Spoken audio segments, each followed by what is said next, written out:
Ahí está. Vamos a saludar al pueblo que está. There you go. Dándole la bienvenida a todos los que nos miran por el video. Este encuentro, o este pasaje de la Biblia donde se nos relata el encuentro de Jesús con los endemoniados gadarenos, según lo relata Mateo, o el endemoniado gadareno, como lo vemos en Marcos 5, ahí lo tienen, y también lo vemos en Lucas 8. Los dos hablan de uno, Mateo habla de dos.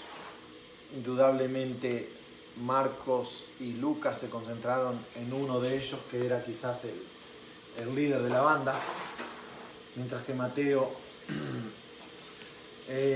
habla de dos personas que vinieron, quizás había más.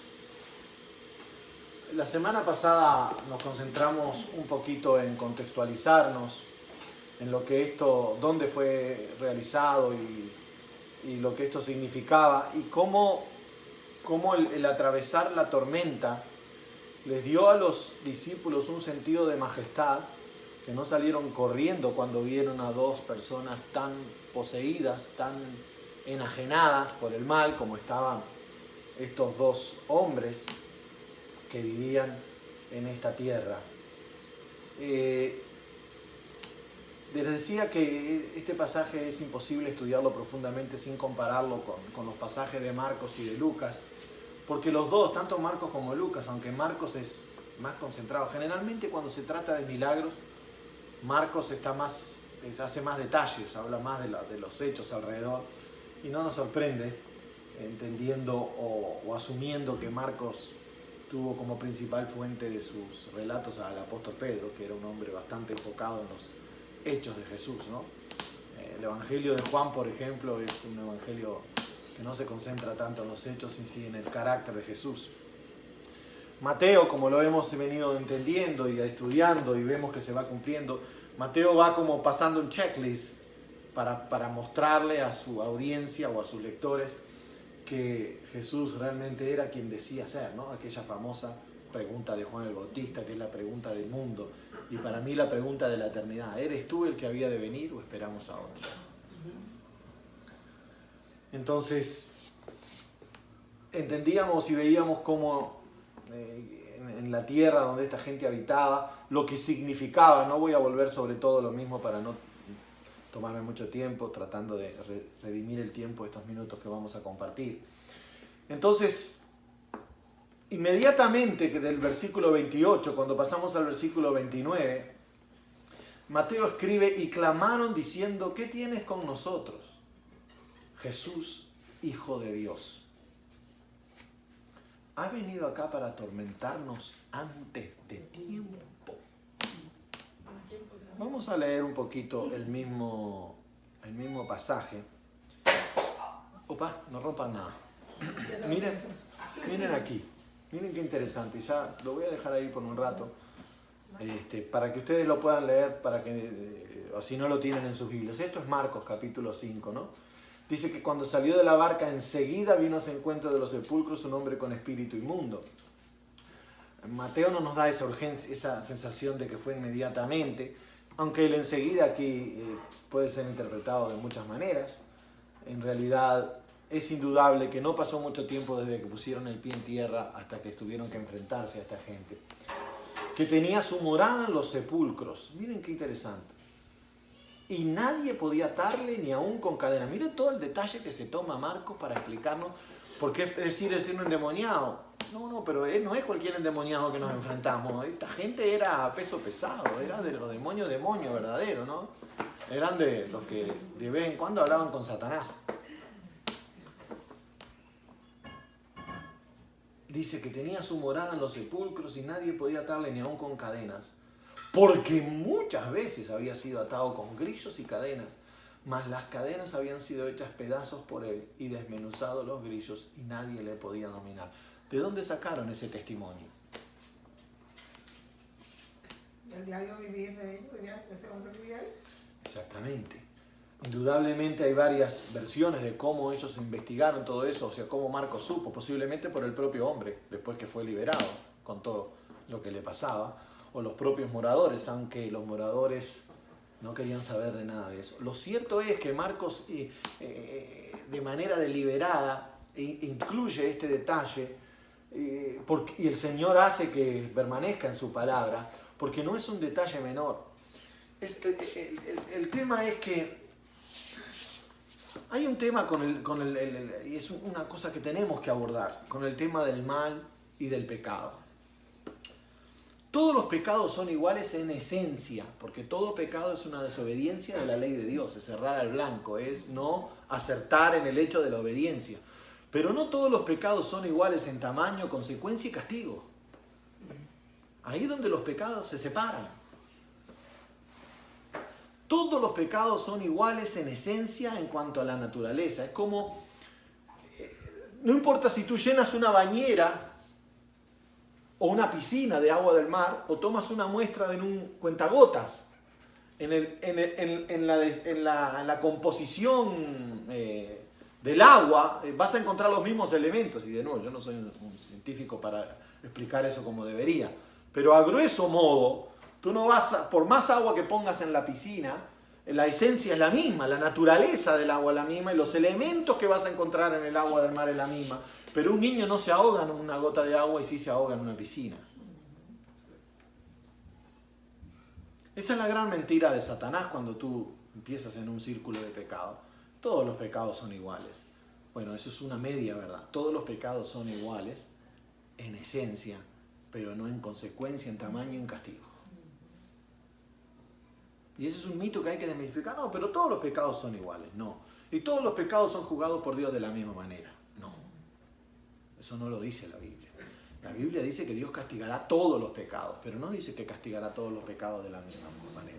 Sí es verdad que el pecado más pequeño, por sencillo que sea, ya tiene por esencia el atributo de separarte de Dios, porque es muerte, pero no tiene la misma consecuencia en todo, ni siquiera las consecuencias físicas ni espirituales, ni tiene la misma, ni provoca la misma reacción de parte de Dios, aunque Dios siempre, la ira de Dios siempre será contra el pecado en todas sus expresiones.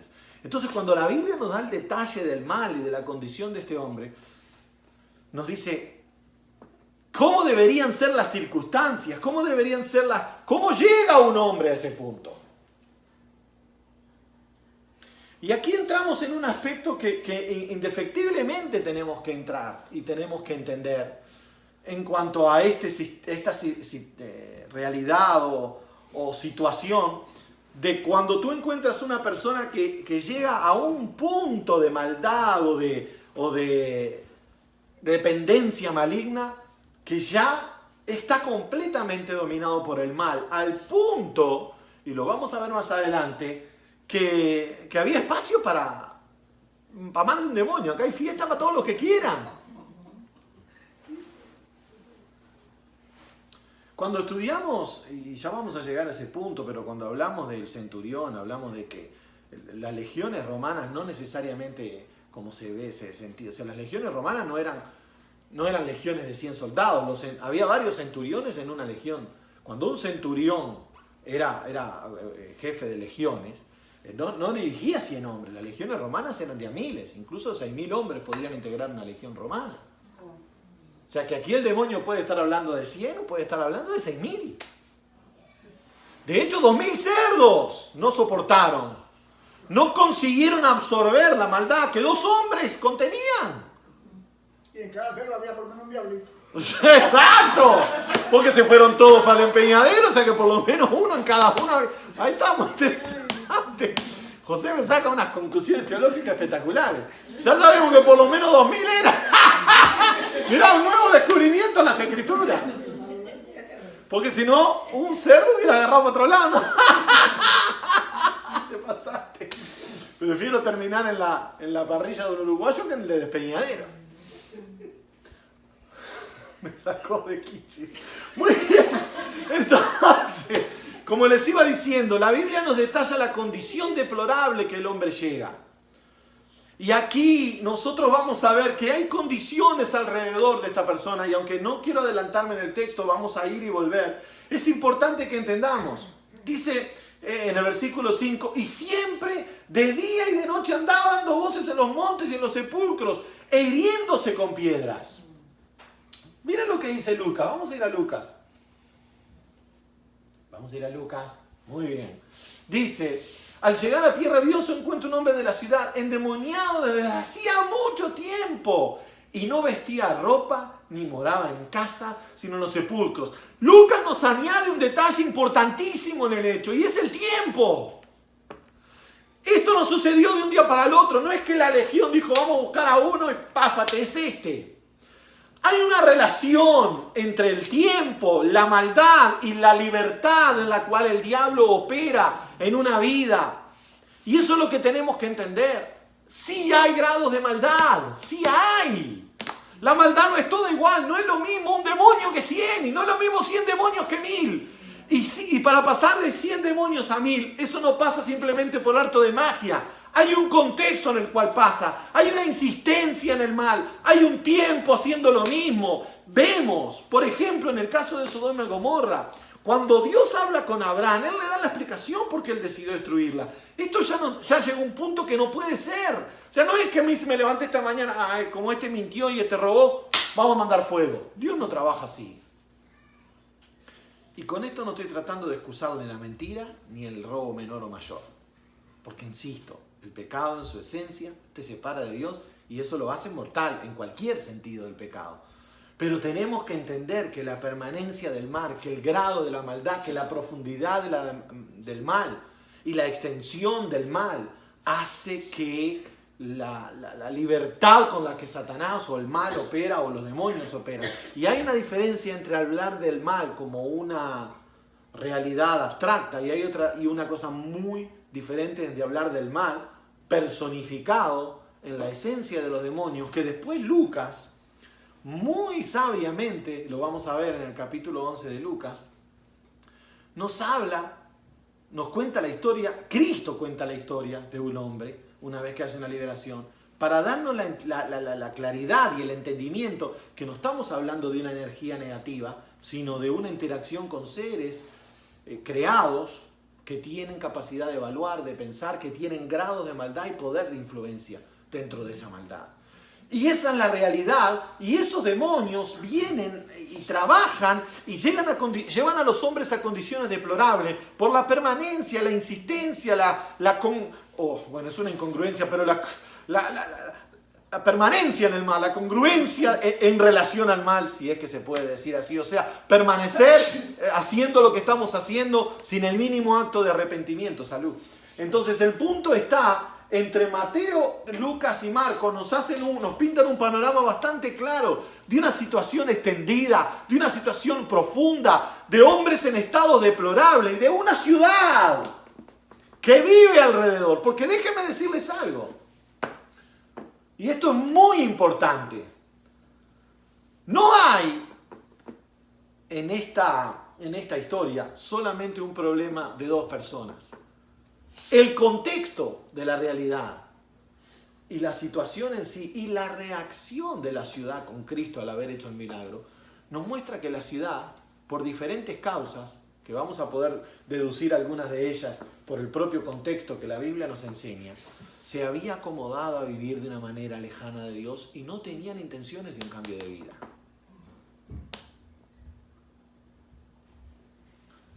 Una de las evidencias más fáciles y que todos deberían haberse dado cuenta ya, si es que no se dieron, es que en la tierra hebrea encontrar un hato de cerdos es una cuestión contraproducente. Estamos hablando de Israel. ¿Dónde tú vas a encontrar en Israel un hato de cerdo? ¡Claro! ¿Quién en Israel iba a tener un hato de cerdos? ¡Nadie! Exactamente. Hasta los judíos más malos tenían cierto respeto y reverencia por las cosas. Es más, los judíos más malos, los más violentos, les indignaba muchísimo el tema del gentil metido entre ellos. Tenían conceptos de judaísmo muy profundos. El hecho de que hubiera un hato de cerdos habla de una tierra predominantemente gentil, de un grupo de gente alejado de Dios, aún en tierra hebrea, pero que tenían sus negocios en otras cosas. Especialmente por lo que el cerdo significaba aún para el gentil y el negocio que eso genera alrededor de una tierra que también vemos que tiene características oscuras, que se usaba predominantemente para cuevas de cementerios y etcétera. Ya la situación geográfica, la situación cuál era el medio por el cual vivía y la reacción rogándole que se fuera al hombre que trae libertad. Pero ¿qué clase de gente es esta? ¿Sí me explico? ¿Se dan cuenta que los elementos en el contexto del pasaje son elementos que muestran que la situación de estos dos hombres no era un acto de la casualidad, no era que los demonios... Y fíjense que aunque mucha gente habla y usa el pedido de los demonios para hablar de que los demonios viven en situaciones geográficas y quizás vivan, yo no tengo un elemento absoluto para decir que no, tampoco tengo un absoluto para decir que sí. Pero es indudable que le pidieran que no los echara, ¿de dónde? Miren, exactamente, de esa región es la palabra clave.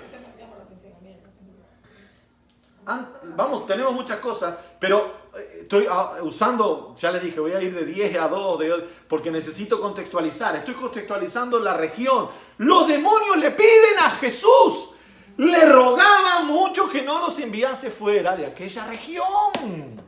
¿Por qué? Algunos dicen, no, porque los demonios reconocen límites geográficos. Bueno, para mí en este contexto, aquí no hay nada con lo geográfico. Aquí hay algo con la condición moral de una ciudad que es propicia para la operación de demonios. Y aquí hay una frase que ustedes pueden anotar. No es muy bonita, pero es verdadera de las Escrituras.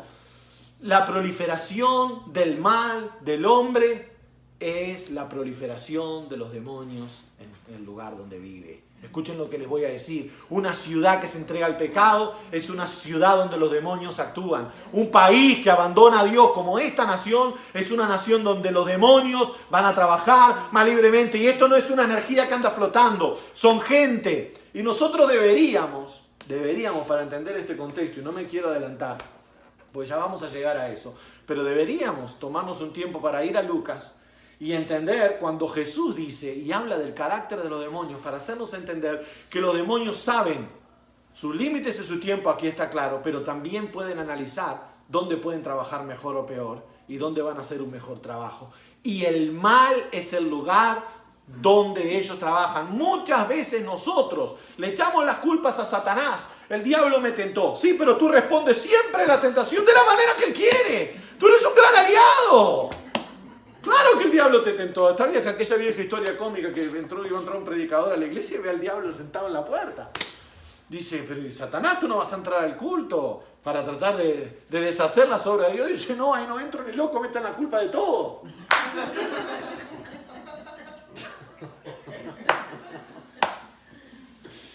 ¿Verdad? Porque nosotros es muy fácil decir el diablo quiso tentar a todo el mundo en todas las circunstancias. El diablo quería trabajar de esta profundidad en Nazaret, donde había mucho mal. Quiso trabajar en esta profundidad en Capernaum, donde Jesús tuvo que maldecir a la ciudad y etcétera. Pero a donde quiero llegar, perdón, no en Capernaum que maldijo la ciudad, pero donde Jesús hizo muchos milagros, ¿verdad? Satanás quiso trabajar en muchos lugares de esta manera, aún en las ciudades que Jesús dijo, aquí no va a prosperar nada. Pero el tema es que cuando hay tanta maldad, que se disfruta la maldad, que se abraza la maldad, que se aplaude la maldad, pues el diablo tiene más libertad para actuar. Entiendan que en el contexto de este pasaje, nosotros vemos que Satanás siempre trabaja con restricciones y legalidad. Esa es una verdad absoluta. Y cuando hablo de legalidad, entiéndase lo que quiero decir. Es el derecho que el hombre le otorgó al enemigo en su afán por aceptar la invitación a pecar. Entiéndase eso por legalidad. Y entiéndase por legalidad, por favor, el derecho que Dios en un acto de gracia le ha extendido a la tierra para salvarla. Entonces Satanás sigue trabajando con las reglas del pecado del hombre. Pero no en ningún momento dejen de ver que por encima de toda legalidad y toda realidad está la soberanía absoluta del Dios Todopoderoso que determina. Y en este acto que nosotros estamos viendo aquí, también vamos a encontrar, y bendito sea el Señor, la grandeza de Jesús y la sumisión que el enemigo tiene. Déjenme decirles algo. Volviendo a Marcos y saliendo del contexto de la ciudad, ¿dio para ver que la ciudad no es que la realidad de los endemoniados no es un accidente? Hay 3 elementos fundamentales. Primero, los cerdos. Segundo, los demonios no queriendo salir. Grábense esto. Y tercero, la expulsión de Cristo una vez que muestra un acto de gracia trayendo bondad. No querían liberación, porque eso significaba un cambio de vida entre las cosas. ¿No será por eso que Jesús los dejó ir a los cerdos para morirse? ¿No sabía Jesús que los cerdos iban a precipitar? ¿No será que Jesús de todos modos les dijo que su aparente prosperidad o negocio sin Dios era nada, por más que tuviera la ilusión de que fuera algo que valía la pena? No creo que haya sido un castigo con los cerdos, no creo que Dios tenga nada contra animales que Él mismo creó. Indudablemente ustedes dirán, sí, pero la ley. No se olviden que la ley fue dada como un elemento de protección al pueblo de Israel, no como el ideal. El ideal era Cristo, donde no hay judío ni gentil. O sea que no creo que Dios tenga un problema con los cerdos como tales, sí. Lo que parece que era mejor que se derrumbaran con los cerdos y no que quedaran en el ambiente por ahí bromando más gente. También es cierto, también es cierto. Lo que pasa es que podemos llegar a la conclusión de que si no estaban en los cerdos iban a buscar otro elemento que de los cuales deberían haber muchos por ahí, ¿no? Lo cierto es que no hay una explicación en la Biblia de por qué Jesús autoriza. Solo podemos sacar conclusiones y hay más de una. Yo me inclino a pensar que fue una lección para ellos, no un castigo. Porque castigo porque estaban apacentando cerdos, bueno, podría ser, pero si ya la mayoría eran gentiles y se habían entregado a vivir así, bueno, era la manera en que vivían. Yo sí creo que Jesús les da una lección de lo que el trabajo sin Dios produce, o de la realidad de la separación de Dios, pero eso es un pensamiento personal, no tengo ninguna prueba sobre eso, como nadie tiene ninguna, porque ni la Biblia ni el Señor se tomaron el trabajo de darnos la explicación por qué los manda así. Y otra cosa interesante es que sabían que venía Jesús y se pusieron adelante, ellos fueron a encontrarlo. Exactamente. Como a negociar con él. Exactamente, tremendo eso que estás diciendo y yo iba a llegar exactamente a eso. Ahora, una vez que salimos del contexto es ¿por qué se produce el encuentro? ¿No deberían los demonios correr de la presencia de Jesús? Bueno, aquí entran cosas espectaculares que tenemos que ver. Yo estoy controlando la hora, se me pasó la hora. No me quiero ni meter en el tema, pero déjenme darles una gotita de lo que quiero hablar. Naturalmente, fíjense esto además, por ejemplo, ¿no? Cuando vio pues a Jesús de lejos, corrió y se arrodilló ante él. Mi versión antigua dice adoró. Adoró. Porque se arrodilló. Bueno, en realidad, algunos textos originales usan la palabra adoración, por eso es que tu versión antigua usa eso. Exactamente, esa es la razón. Las versiones más modernas usan arrodilló por una cuestión teológica que no se ha conseguido resolver. O sea, realmente Satanás puede adorar a Dios, pero el concepto de adoración bíblico es el concepto de postración y reconocimiento de la soberanía, la grandeza y el poder y la autoridad, por supuesto, de Jesús o de Dios, perfectamente. Exactamente. Yo me inclino a pensar que fue eso también. Hay una atracción imposible de contener en el mal, de reconocer que Dios sigue siendo Dios, aunque frente a nosotros van a tratar de disimularnos y hacernos creer que los demonios tienen el control de la cosa. Dice, el diablo cree y tiembla. Exactamente. Eso lo dice la propia Escritura. Exactamente. Santiago lo deja claramente. Fíjense que Mateo no nos dice que él ni se arrodilló ni nada. Marcos, dándonos todos los detalles, dice que él vino, se arrodilló. Algunas versiones usan adoró, porque en realidad el contexto también usa esa connotación, y en algunos originales la palabra adoró aparece. O sea que las dos interpretaciones son correctas. Nadie se arrodilla en los tiempos de Jesús, sino es como un reconocimiento de adoración. Es el mismo acto. ¿Por qué los demonios, en vez de correr, esconderse, vienen a adorarse? Indudablemente tenían una cita que no podían eludir con Dios. Había una oportunidad que Dios le quería dar a aquella ciudad. Y de hecho, es tan cierto esto que ustedes van a ver que Jesús no se las quita aún con la reacción y aún con el rechazo, aún con la maldad que encuentra en el lugar, Es tan grande el amor de Jesús que cuando el gadareno libre le pide por favor para irse con él, cosa que la mayoría de nosotros haríamos, vente con nosotros para que no te juntes con esta gente. Jesús le dice, ve a tu casa y cuéntale a los tuyos lo que Dios ha hecho contigo. En un acto de gracia final, vamos a ver si te escuchan a ti que sos de esta tierra. Fíjese que es tremendo esto.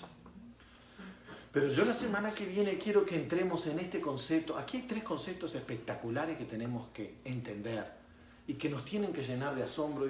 Después de que Jesús le demuestra, miren qué fantástico el acto de Dios con los discípulos.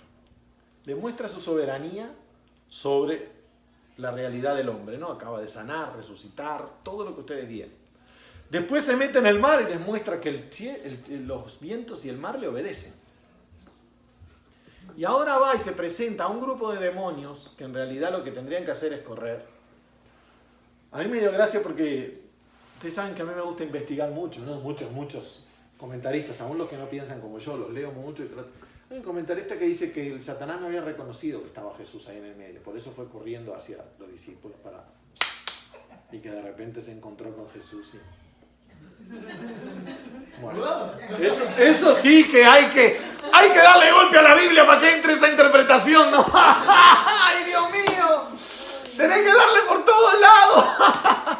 Bueno, entonces lo que dice Marcos no sirve, ¿verdad? Cuando vio, pues, ¿a quién vio de lejos? A Jesús. Ahí está esa interpretación, cae por tierra. Lo vio de lejos. Porque lo vio de lejos, corrió. No es la primera vez que Satanás tiene que correr a la presencia de Dios.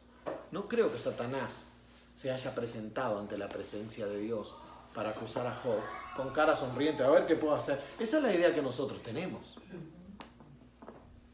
Pero no creo que sea lo que la Biblia nos quiere enseñar, como no quiere Satanás que aparezcan estos pasajes en las Escrituras donde ve a sus súbditos arrodillados frente a Jesús.